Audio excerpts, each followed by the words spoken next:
Good evening, class. This is Coursera Masterclass, YouTube Masterclass. Several of these are running throughout the web. There must be at least 12 sponsored at least by YouTube Masterclass, which not only regains my joining with the Library of Congress, who just put out a message for me, are very thankful for Obama's new anti-ban on any book. But we have a couple of comedic things to say before this gets started. Like, for instance, did you know that the last time I tried to do a sci-fi episode of anything, and this isn't like an episode of, because this is, well, master class for Harvard, for USC, Calarts.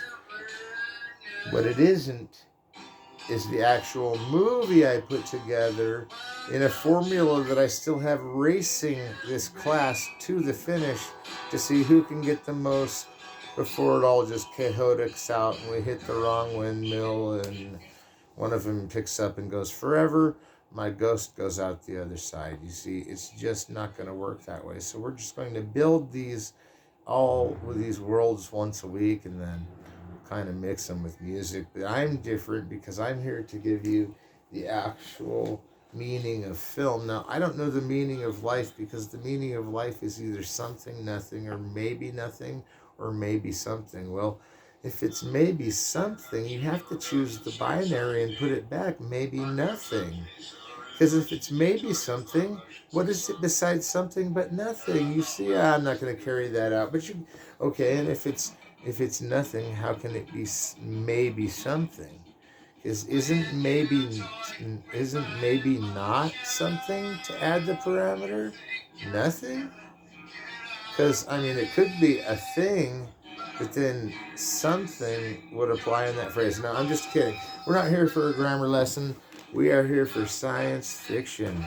And science fiction class is where we're moving this assumption desperately upwards into the reaches of space, farther than the Berlin rocket place. Now, what you need to notice is a lot of you are going, oh, I didn't even see that, or oh, that was a cool movie. But don't you dare in front of me say this isn't a cool movie. Because actually, the reason I brought it up, the main and holy reason I brought it up, was to bring in this one. And this one is David Lynch's directed version of Dune. Now, we all know that David Lynch took his name off of Dune, but left Frank Herbert, the writer of Dune's novel, and all of the screenplays. That was Frank Herbert's idea. They made a video game out of Part 5. The movie came out around the same time. You have to see secrets of the movie to beat all the games. I beat the game. IGN knows this. You go way, way back in the background here on the picture. That isn't even 5 feet away by miles compared to how you clock in outer space, about 454 Earth miles. And that was a slow-moving game. So yes, it did really take and I know the mathematics are a little off, but if you look at a game like Dune, it takes as long as the book to read. You're sitting there in 15 hours, 20 hours. 48 hours is about as low as it goes on Dune, and I beat it around then. I don't recognize the game anymore. I mean, you see tasers coming off the backside, but let's not just talk about how it was a video game, because for David Lynch, when he was editing it, he was making it like a video game. Every movement, every painterly touch, every CGI, every digital movement, everything in Dune is adding up to the Frank Herbert original plot that somewhere on a planet deep below the earth, there's a tiny chunk of something that if you smash it together, you get a spice out of. Now, it takes about 4 billion of those to light all the lights on a planet for one night, so that you're always behind mining. Then you are building places where people can go where there's light. If not, sometimes there's a dark out even when their mathematical logic is we've got to take only so many with us and then let the craggy surface kind of make more of the mites. And I don't know about you, but that's set for adventure, because now we've got dude Captain. I'm going to find the mites first. I'm going to protect him. I'll be the spy on his team, and I'll be the one to tell you all of those Blade Runner tales. And there's a guy who eats all this food and flies to the ceiling and blows up. Mother Brain's brother is in it, and I'm calling him Brother Brain. And that David Lynch wanted his name off of this, that he excommunicated himself from the film, already makes it way more random that now his name's off the film. Now what, you calling it a Spartacus? And he surely was, because when Disney released the Dune version, it had 2 reels, 3 reels, no, these aren't reels, hours. There were 2.5 hours added to the front of this, which was chimmy-chopped of the way a Disney editor at the time wanted to, because he was like, I think I can make this really good for TV. Because, see, they weren't really going for a video market as soon as 83, but as soon as 83 or 84 was around, and the video market was around, rarely is it known that both copies were available. I had a recording off of the Disney Channel of the non-David Lynch version, and let me tell you, oh my gosh, the non-David Lynch version has this cool comic book cartoon that explains the universe, and guess what? Only the game and other hard-to-find sources on the internet, and of course, Frank Herbert's book, are about the only tribute to how you can find spice on other planets, and how you have to take giant animals and spaceships and things into outer space. One journey has to go to look for it. Another journey has to keep going until they can find one. And one more journey goes to look and see if they can find it at all. These are not embittered men. Alejandro Jodorowsky had a version of it with Mick Jagger and didn't go over with. Agira the Wrath of God was Mick Jagger and didn't go over with performance. As good as those 3 films, yes. Why did this sound? Hey, if he wanted to take his name off of it, far be it for me to ask. But if he didn't want to be associated with it, it's weird, because all critics, even me, unfortunately always bring up the fact that Alan Smithy is a name for who didn't name it. And that doesn't mean it wasn't directed by Alan Smithy, but do you really know who that stands for? Because we're in a class, we gotta know this. This isn't trivia. This is a director we've poured over, we've swept over. We went to Eraserhead and called it a Christian movie for my parents. Oh, when I said the Oedipus myth, when I was watching Oedipus Complex, when I was watching Mulholland Drive with Oedipus on, my parents all are like, holy we shall bow, holy we shall bow. No, I'm kidding, but the point is I really can't deny that Eraserhead may be the most Christian movie ever made. In some context, don't tell your Satanist friends that. I'll have to get them all confused.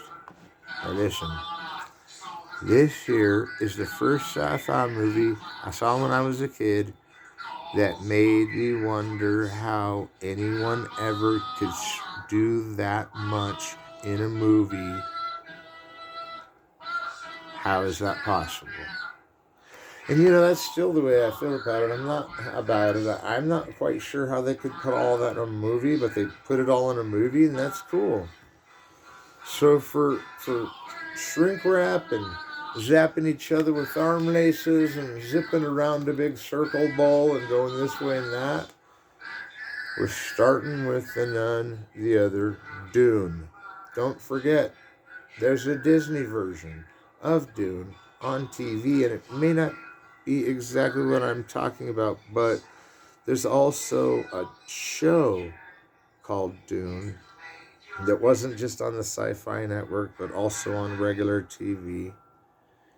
You can purchase all of these.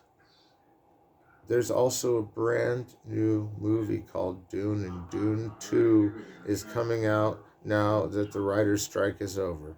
In fact, Dune, that movie that first came out, was so big and so wild, it said it might have the answer to how to fit something so big and so wild into one movie. And this new dune that's hitting shores, I think it's good. Now, I'm going to be a bit more brief on this one because I think I spent so much time on Dune just setting this one up. This is the sequel or parallel universe to our Philip K. Dick meets Frank Herbert syllabus. And its whole point is Jupiter Ascending is to pastiche every film there is, have Mila Kunis and Channing Tatum. These beautiful, superhuman Hollywood types that already are basically supernatural mind benders, and that they can fly, of course, and that they can jump tall buildings, of course. And, it's weird. It's a humbling movie, really, and that's a cliche in a way because it does have all the myths, conventions, and iconography of sci-fi. See, if you have lasers, if you have beasts like the sandworms that protect the Sith, the spice. If you have big name actors with really cool faces, and you have a female Instagray. But in this one, the Instagray starts out as underneath the sinks in her house, trying to be a plumber, becoming a plumber. If she did method acting for that, I, at one, have been in a method acting role for plumber.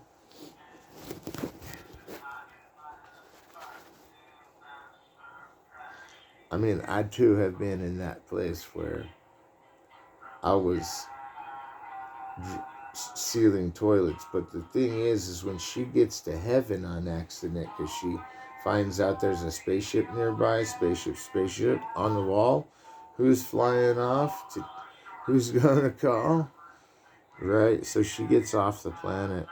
But before she can go to Jupiter, where she's queen of the planet, because that's what she's just been told, Mila Kunis instead has to get her Jupiter Rising stamp, which means that if you go to Jupiter above, you have to have a passport. Now, most Earthlings don't get passports because they're off the Earth and they don't really believe in outer space, but because she sees an astral vortex projection through her spyglass of a telescope, she floats off to the next dimension and is stopped at Jupiter Ascending, which reminds me of those gremlins in the Harry Potter film. Those gremlins in the Harry Potter film are about enough because they're really the only ones to get in and out of the library anyway. Now, Jupiter Ascending has an interesting factor because I remember that Mila Kunis was in that Oz movie, and that was really good. It was a great movie, but Mila Kunis, to go from, wash person to queen of the universe, and then to be stopped along the way, and for this total schmuck of a space lord, he's a space lord. He's not even a warlord. See, a warlord is actually stronger than a space lord because they say a warlord can overthrow a planet. But she runs into some fake dudes. That one fat dude pops on the wall again. Lots of really close-up things like pieces of triangle glass or like robes on the wall circulating patterns or long down the hall breaches. That's like Dune, but here everything's action-packed and soared away and synced away and opened by movement and stretched by movement and go by movement. And the Wachowski sisters did a great job on this film because what they did is they took Dune and ratified it into let's speed up and see what Dune would still do. And we know it's still Dune because she goes into the classroom to find out that it's a wedding hall just like Dune, because down below the Dune Sea is the Dune Sea.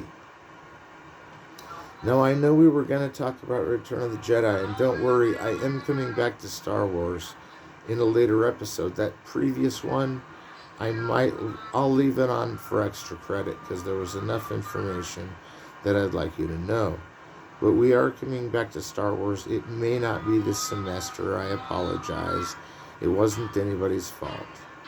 It was like I had to go get my pass so I could get off Jupiter, which requires a screening process that Ellis Island and Mexico combined couldn't fill a hole for. It's so hard to get to Jupiter that even being the queen of Jupiter is hard to get there. But when Mila Kunis goes with Channing Tatum and he has a machine gun like he's looking like a Kevin Smith Dogma character, and he takes them all out and gets her there, and he has to leave her alone in the paperwork section, and hell, that turns into Brazil real fast because there's paperwork everywhere and nobody's getting it right. So what I'd say, take a chance, look through a telescope, put one of those little animated things on the end of the telescope, and this film will fly. This film will fly any standard myth conventions in iconography. Lasers, ships, battles, home with Elixir, before Elixir buzzes around her, a stifle of bees. We are talking about myths. The myth of sci-fi is man's inability to understand the nature of man by either in a story or in reality or in a story told about reality. If it is science fiction, then the logic is always perfect to be real, unless it was of a story that was unreal. But aren't unreal stories still real? So science, that is a scientific element. Fiction, that it's not a real story. But then we get back into the tail end mix of how science fiction not existing, I just showed you two of them, and they exist in view. That you're not allowed to sit there and say, well, what new is he going to tell us? Because, I've talked about sci-fi before. I made a funny sci-fi movie and all else. And that here I am sitting with the three most notorious films. And only one's a silent film, Metropolis, with the center that we talked about. Now, I know you're going to be like, boo, boo, we talked about that one already. But actually, we're not, because we're leaving that one for last. So we promise we won't talk too much about Metropolis, because if we did, it would get old. You're trying to take a class. It's a Coursera class. I know I'm being kind of annoying in these film references. But one thing I'm not going to be annoying about is one that I'd like to talk about, and that's Alphaville. Now, this cassette DVD is actually really hard to track down, and I got this particular one at a sale at a Borders bookstore, which used to be in the town of Grand Junction where I live. Now, don't bag on Grand Junction yet, because everything I've told you has been since I've been to several California schools and several California film schools, and I'm not going to lead you astray. If you do see me leading you astray, I would be more than happy to answer for it, so leave me the comment, and I will turn it in if I feel that I can't apologize for it the next day. But Coursera so far has had my back. Harvard's had my back, everybody, because they're like, well, he went on there and he said he could, and we say he can. It's nice of him. Alphaville's interesting because it's nihilistic and proto-fascist at the same time. It's one of those utopia gone wrong Blade Runner movies, and we will get to Blade Runner, but look at this. I mean, the guy who's in charge looks like Frankenstein. He's got some weird gun. It's got Sin City written all over it. The whole cover's black and white, and all you can see is the color Alphaville. And it's green. It's a neon. And in the background, they look like they're setting up some kind of Sin City. Well, this is like either Sin City on the other side of it, which I'm going to guess, or right next door. Because, see, if there's a made-up city in a movie, it always ends up on the set, literally, even if one's in Mexico, right on the same site of the other movie. And right on the other side of the other movie is Amsterdam and Prague. And that's just why, because they trapped Europa, a movie we will go over by Lars von Trier. They trapped it in Alphaville. And then I don't even want to know what they did to Chinatown, because it looks like they copied the whole plot. One thing that's really interesting, on the back cover of this, it only has 2 sentences under the word Alphaville. Secret agent Lemmy Caution is sent on a mission to the futuristic city of Alphaville to convince Professor Braun to return to the outer planets? Well, I couldn't have said it best, because actually what I thought it was about was a detective who was loose in Paris, but it happens to be way in the future where everything's floating and flying because, the world's already been destroyed, so they're floating around on these big chunks of cars and stuff that are bric-a-brac. I don't really see what that had to do with it, although I'm scared, real scared that that's going to hypnotize me later. But the thing I love about this film is it's totally hypnotic. Like the females in it are beautiful. Uh, the guy, I want to say not Jacques Remy because Lemmy Caution, yeah, Jacques Remy. Isn't that a play on Jacques Remy, a director of French New Wave films? And then he calls him Lemmy Caution. And isn't Lemmy Caution like somebody's name in a futuristic band or from futuristic from 1965? In 1965, don't you think Godard is pretty close to getting the best sci-fi there since Metropolis? No, there's plenty of other good sci-fi if you even count it up to Doctor Strangelove, which I kind of do, but Alphaville's scarier. There's this scene where the whole mob comes in and a guy gets near to a pool and they shoot him in the back and he goes wandering forward and falls in the pool. And there's other people swimming in it, swimming the other direction, trying to get out of the pool. And like the main character sees it, the whole crowd sees it. The camera comes flabbergastingly around to see it. And then next thing you know, guy gets shot, falls in the pool. Let's all move on. Let's all move on. And then these number frames with like E equals MC squared and shit are popping all over the film. Like Godard's got his math homework from the Sorbonne going on the screen because it's just like, I'm going to tie in my math homework and one day Stan Brakhage will too, but I'm going to tie in my math homework and then put a lot of dots and numbers on different things. And you know how he does the credits for Not a Woman is a Woman. The credits, 2 or 3 things I know about her. Pierre Le Fou. Sorry, it took me a stall. I hope that was too. That was a 4-second stall. Never happen again. Pierre Le Fou has a section at the very beginning. That's the one where he, rolls the TNT around his blue face and blows it. No, I'm talking about how Pierre Le Fou at the beginning has this A, B, C, D, E, F, G, H, I, J, K element, a P element to it. But that just means that the A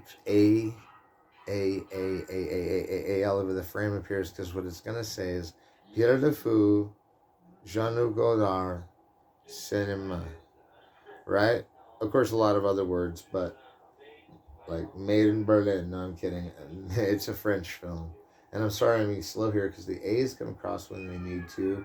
The B's come across when they need to. C's and D's. But they only come across if they're in the word game that I just said, and then they appear. And that right there is brought up mainly because you need to know what is my favorite credit sequence and watch Pierre Le Fou anyway because it's dastardly good. But I feel we missed Alphaville on Halloween or something. We didn't really get my horror films back in time for this semester. They never air because I'll be doing another semester of having someone tell me why not to do horror film episodes. Like I'm going to talk about how Rosemary's Baby and Once Upon a Time in Hollywood were totally connectedly made at the same time, and that my whole theory about how Blair Witch Project's so much better than mine, but mine's made so much more money. And then I was going to tell you in the horror genre how Frankenstein and Dracula used to take turns biting at each other, eating parts of each other off. And then there's Alphaville, in which they discuss none of this except for Lemmy Caution's a total hard-boiled detective. He's on some film noir plan, going through the city, finding his girl, protecting his girl. He almost gets killed. He shoots the dude. So in his apartment, he shoots the dude, finds the girl, gets out of there. Where they're lost in the city, E equals MC squared everywhere. They finally go under a giant surface rat, and that's what it is, a theater. Then they find themselves way out in the rain, way out in the dawn. They're not sure where they are.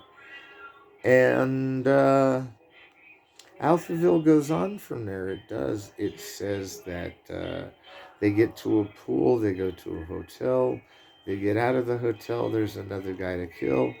They both get captured, they both get uncaptured, and they both end up on a long drive.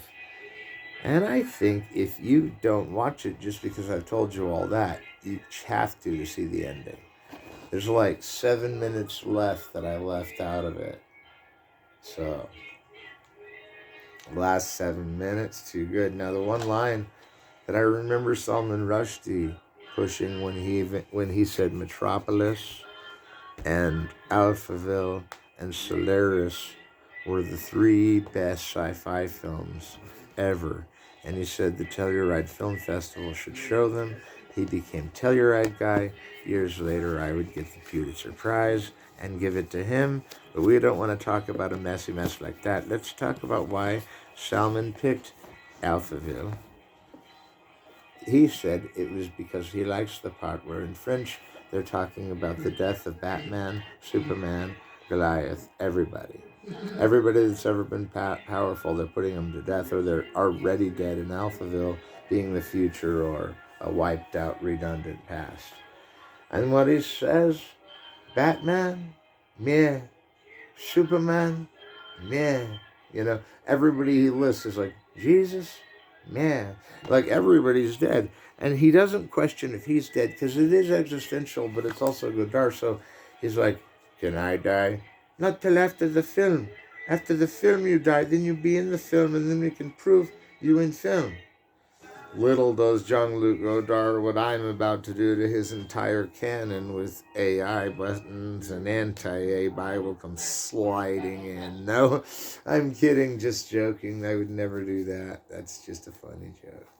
Now, before we go to Metropolis, this is next. Solaris. You see what we're doing with Solaris?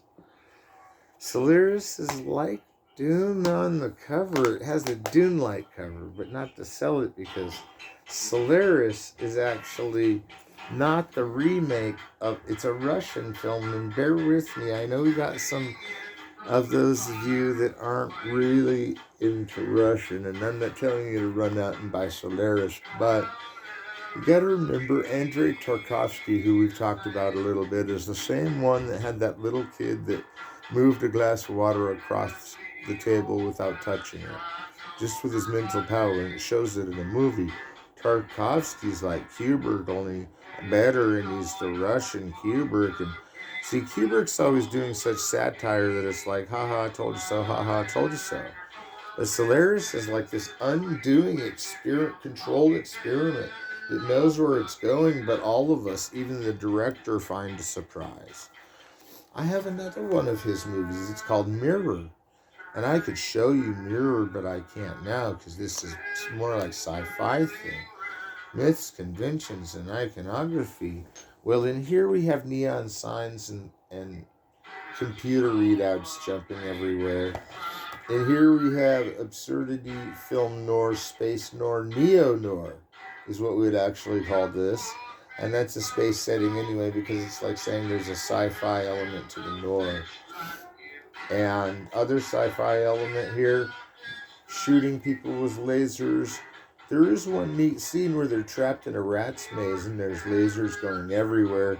I don't think anyone watching this would dare, even if they tried to say the spaceships were actually just cars.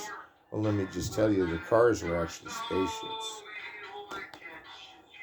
Myths, conventions, iconography, Solaris.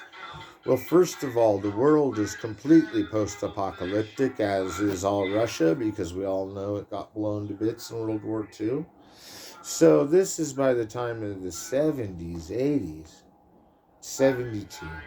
1972, Solaris says, we've had so many atomic bombs hit here, we want to leave the planet. And the planet is just this big dust bowl of like, can't go outside because the wind's too strong and you don't know what's going on and you feel like you're about to pass out. You say all the wrong things, you look at all the wrong stuff, and then you go into the spaceship and take off. Well, the spaceship in this doesn't just take off. They got to actually get in the machine that takes you down underground under Russia to get the spaceship turned on. But as you're driving down there, there's a 24-minute sequence of just the same shot of driving. I've even been complained on, and as I should be, for having like a 7 or 8 minute long walking take, but it's from different angles and it's really redundant. Actually, that's just the opposite in Tarkovsky, who frames like a theater, as Godard frames his actors and everyone else digitizes them. Solaris actually frames all of its actors in either wide shots of like blades of grass going by, these big corn porcupine needle foreground shot, or but I'm saying that Solaris does something interesting. It has one of those shots where you start out low on something you're seeing, and it's like the back of the head of this person. And you slowly, as high as you can go, high as you can go, high as you can go. And if the audience measures how high these things go, they go right to the ozone, to outer space. Because see, that's why we need rockets. But in the movie, they send a rocket up into space, and there's a bunch of rockets in the capsule.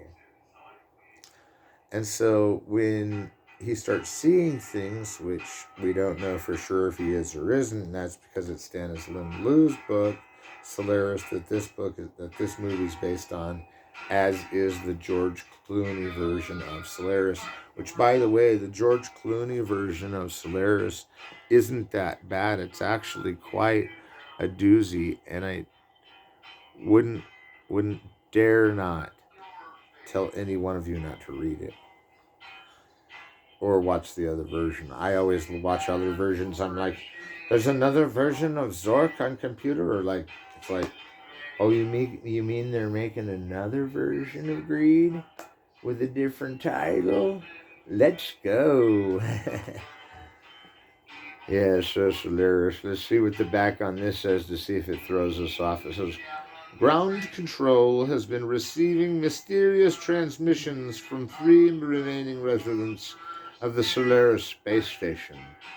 When cosmonaut and psychologist Chris Kelvin is dispatched to investigate, he experiences the same strange phenomena that afflict the Solaris crew, sending him on a voyage into the darkness recesses of consciousness. With Solaris, the legendary Russian filmmaker Andrei Tarkovsky created a brilliantly original science fiction epic that challenges our conceptions about love, truth, and humanity himself. See, and this is why I am still a good film critic, but this is also why I'm going to have to take a break after the next class, which leads to you turning in the final to Coursera any way you can. You can turn it into me, Coursera, whatever you want, you know. And there's so much more there than just what we've gotten to here, because we're teaching next semester. I've signed for another semester. I must have 200 students right now. More than that. I keep wondering if some old man's going to be like, when did you last do one of those? So I'm going on for a while. We're not done. Even when we get done with the trilogy of sci-fi, we're going to get real fast on sci-fi. So here we go. My favorite thing about Solaris that the back didn't show at all, once again, is that a ghost of his wife gets on the ship when they're way into outer space. And by the way, none of the rockets have been launched. The ghost comes chasing him from a certain spot. And don't get scared. The ghost comes chasing after him, and he sees her and he wants to hug her, and he may actually touch her hand, but you know, it's weird, and he gets all grossed out, so he runs away, because he's like, I know you're on Earth, so you can't be my real wife. So he runs. What if I am your real wife? Runs.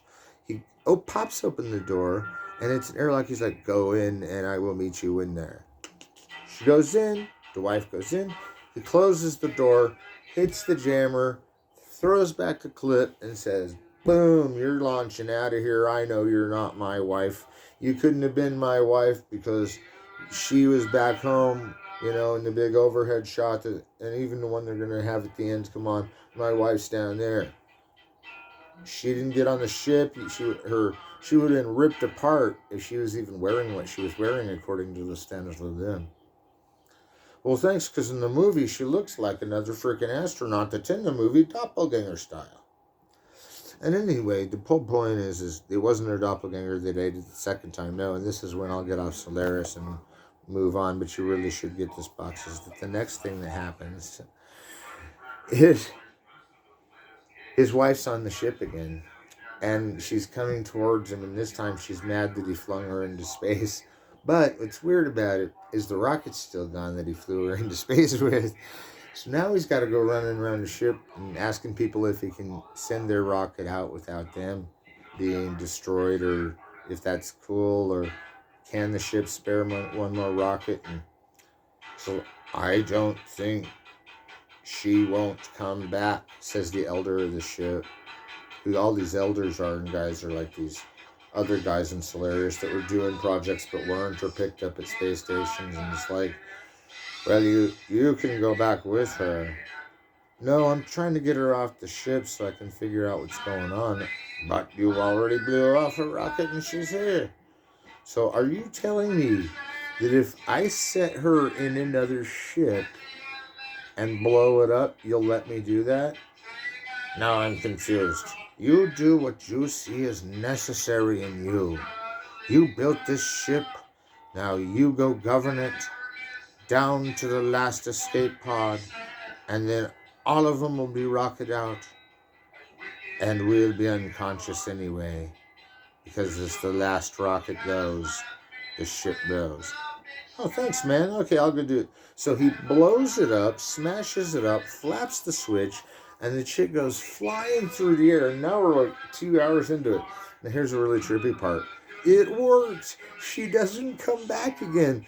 Don't ask if she had to, or she got out of the first one, blew it up, and flew back.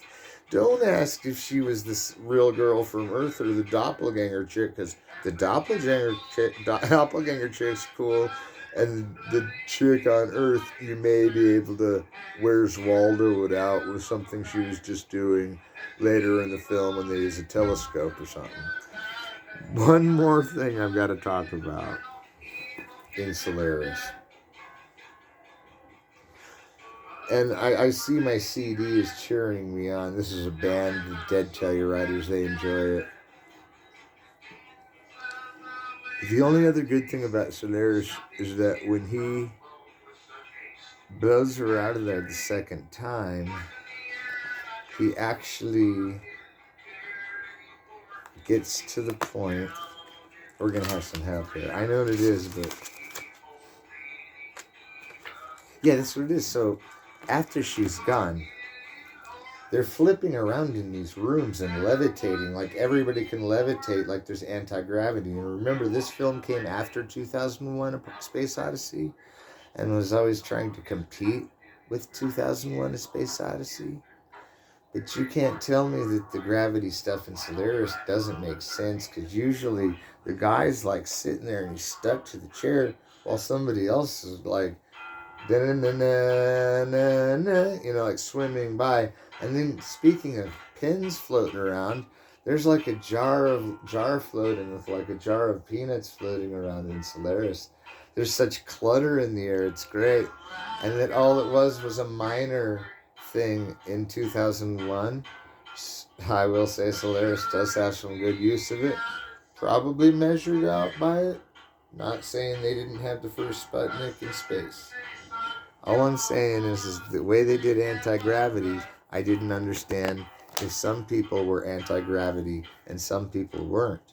But other than that, 2001: A Space Odyssey was just about one of the greatest things I've ever seen. And Solaris and Metropolis. We talked about it. Pleasure Garden on down to the Moloch bit. Can't go over it again, you're right. But my fans, stay with me. We have a few more to Ken.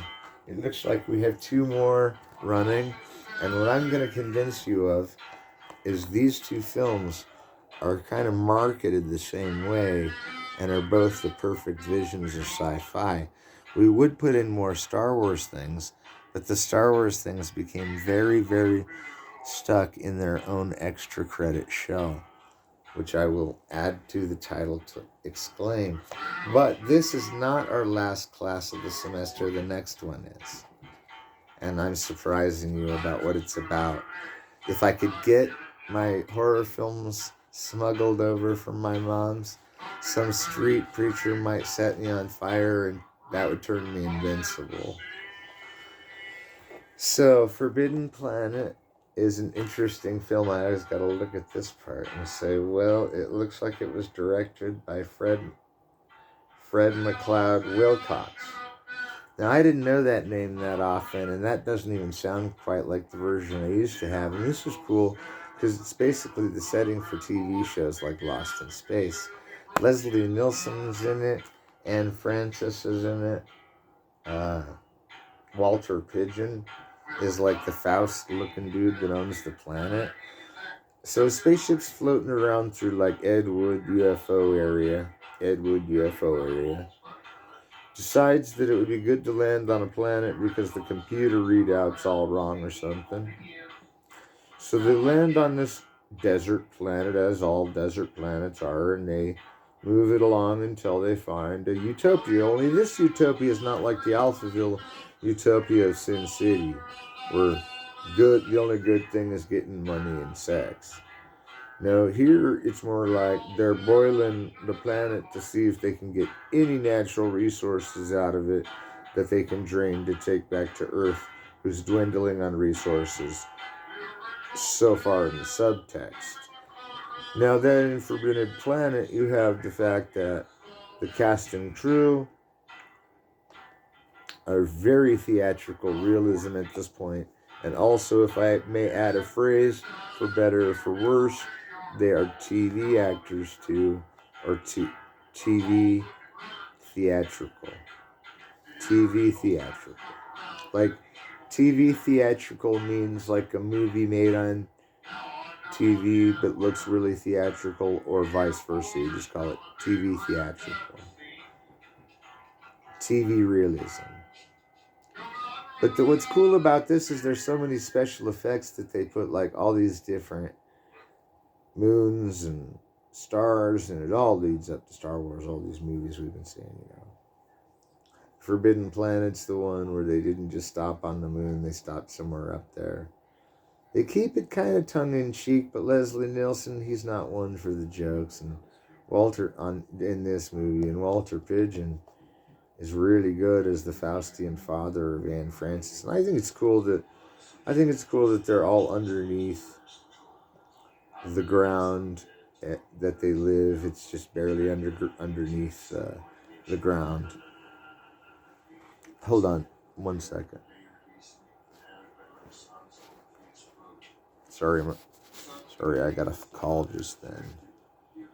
But that underground is a whole torment of people that are stuck way below the earth, and you never see them. And we recognize right away, like the scene from Metropolis, that there's a whole big quarter of the people that are running gears and running switches repeatedly. And don't forget that they got to read those instruction manuals.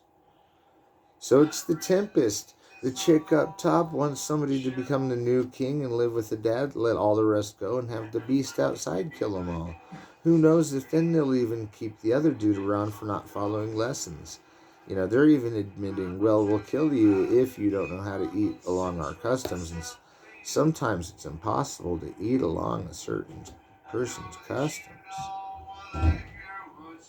But what really happens is the guys waiting by the ship destroy the big beast, go in the building, get away from the robot in here. The Forbidden Planet robot you see on here actually causes a lot of trouble because he reproduces things, and they stop him by having him reproduce something hard to reproduce, diamonds or whatever. But everyone gets back to the ship except those that were alive and unaltered on Forbidden Planet, who have blown up by trying to stop their controls from blowing up in a metropolis pastiche. And no one really knows what becomes of the girl, except I could tell you in a spoiler, but I think I'll let you watch the last 5 minutes of that one. Now, this one we haven't quite gone over. Now, earlier in the decade, this was becoming the best sci-fi film of all time. And it is. And we're not even covering two of the other. This time here's what we're not covering. Scanners, not yet. I want to get so bad into David Cronenberg. We're covering it, okay? We will. Hang in there. And the Matrix, how we haven't covered the Matrix yet puts us to shame. But we can only cover so much at once, and so far I'd only taken the votes that I had myself given them on, with one or two that could have waited till later. Like, I kind of always think Bridge on River Kwai shall wait till the end because it's a great review, but it's not exactly as high priority. Then I think, wait, it's one of my favorite movies. Gotta be a higher priority, except some people see that it's dated. And when some people see that it's dated, I kind of say, we'll wait until they love film as much as us to see. And what's dated in it is probably because there's technology all over in it, and our technology is whoofing time bigger. Okay, I'm going to go into this like I don't know what's going on. Oh, the Blade Runner final cut. Yeah, Ridley Scott directed Blade Runner, and we already talked about how he did Gladiator, Alien. He did Black Hawk Down, my personal favorite, Black Hawk Down. It looks like war. It's war reality. It's reality of war filmed. It's like they set up a battle siege and some helicopters were blown up and some things happened. And this is somewhere before Black Hawk Down. This is a Philip K. Dick story, and we all know Philip K. Dick also did many other stories, particularly Through a Scanner Darkly by Richard Linklater. And he did many others and many more popular, but this Philip K. Dick one pretty much takes it to the top. It's pretty much hard to beat, even if Total Recall turned out to be a Philip K. Dick book. But what's interesting to me is you can't really get much out of it, and if you take it through the loop, then you can see it a little better without it being as shiny. And without it being as shiny, it looks a little cute. I mean, Harrison Ford's looking young. He's off. It's Apocalypse Now. And his Jedi orders all around him go. But he wants to go back to outer space, and so should he.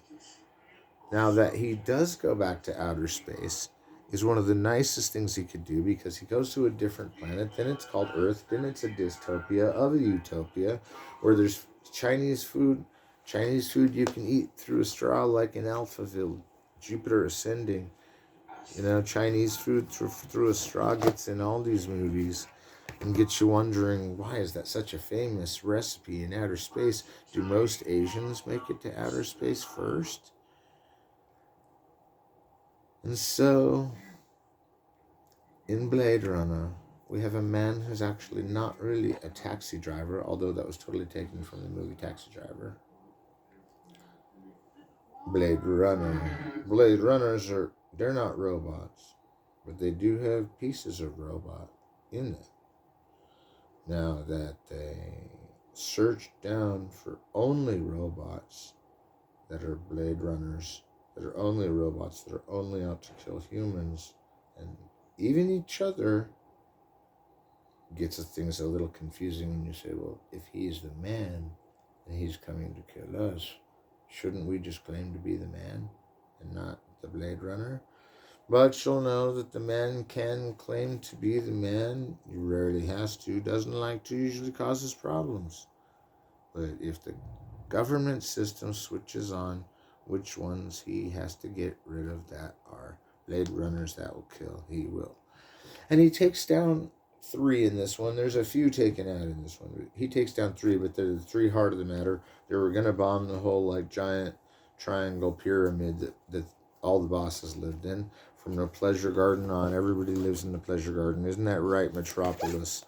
Will Metropolis be your name? Fritz Lang runs away from Germany, joins the film cult in America, but first, before he leaves, the Third Reich's not about to rise, so he joins with Ufa, makes Metropolis, goes all the way to the end with making the Tower of Babel, goes all the way to the end with making the 7 deadly sins and the clocks that won't change and the Moloch pit and the Satan star behind the chair and the glass iron bulb that the ladies kept shocking, that the power goes out and the water floods everywhere and that people walk in one door and walk out the next and it's different people and they're so lonely, everybody's lonely, that the chick who gets turned into a robot sings songs of her favorite tunes and does a striptease, but then that's how they recognize that the other one is the real one who's saving the kids in the middle of the water deluge,